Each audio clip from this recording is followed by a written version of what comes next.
ओमकारेश्वर ज्योतिर्लिंग मध्य प्रदेश के खरगोन जिले पूर्व में खंडवा में नर्मदा नदी के द्वीप मंधाता पर स्थित है, जो इंदौर से 77 किलोमीटर दूर है। ये 12 ज्योतिर्लिंगों में चौथा है, जहां नदी का आकार ओम जैसा है। नर्मदा नदी यहाँ 2 धाराओं में विभाजित होकर द्वीप बनाती है। स्कंद पुराण के अनुसार वेद श्रुतिसागर नामक दानव ने देवताओं को हराया। देवताओं ने नर्मदा तट पर शिव की पूजा की। प्रसन्न शिव ने ओमकार रूप प्रकट कर दानव का वध किया और ज्योतिर्लिंग बने। राजा मंधाता की तपस्या से भी शिव यहाँ विराजमान हुए।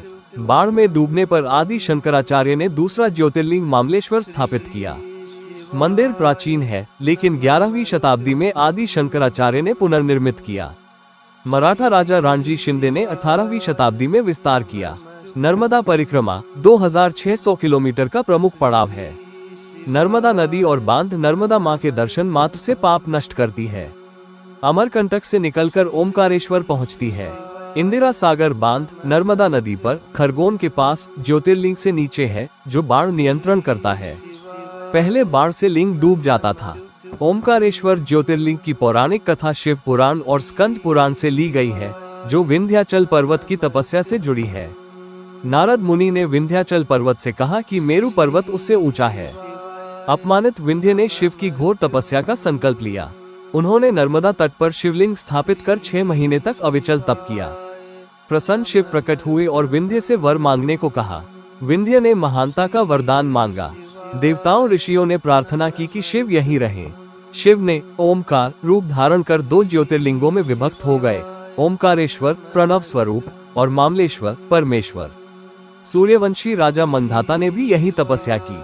उनके वंशजों ने द्वीप को मंधाता कहा। नर्मदा परिक्रमा में दोनों लिंगों के दर्शन अनिवार्य है।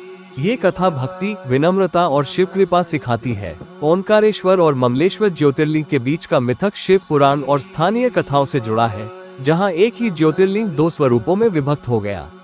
विंध्याचल पर्वत की तपस्या से प्रसन्न शिव ओमकार रूप में प्रकट हुए, लेकिन दर्शन के समय भक्तों को एक ही लिंग के बजाय 2 दिखे। देवताओं ऋषियों ने प्रार्थना की तो शिव ने स्वयं को 2 भागों में बांट दिया। उत्तरी द्वीप पर ओमकारेश्वर प्रणव रूप और दक्षिणी तट पर मामलेश्वर विंध्य द्वारा स्थापित। दोनों एक ही ज्योतिर्लिंग माने जाते हैं। महत्व दोनों के दर्शन बिना पूर्ण नहीं। ओमकारेश्वर स्वयंभू है, मामलेश्वर विंध्य का प्रतीक है। नर्मदा के दोनों तटों पर स्थित होने से परिक्रमा अनिवार्य। ये त्रिदेव एकता और भक्त विनम्रता का प्रतीक है। दोस्तों, आपसे विनती है, कृपया रफ्तार रील्स चैनल को सब्सक्राइब करो, वीडियो लाइक दिल करो, बेल आइकॉन दबाओ, दोस्तों को शेयर करो और नीचे कमेंट में हर हर महादेव लिखो।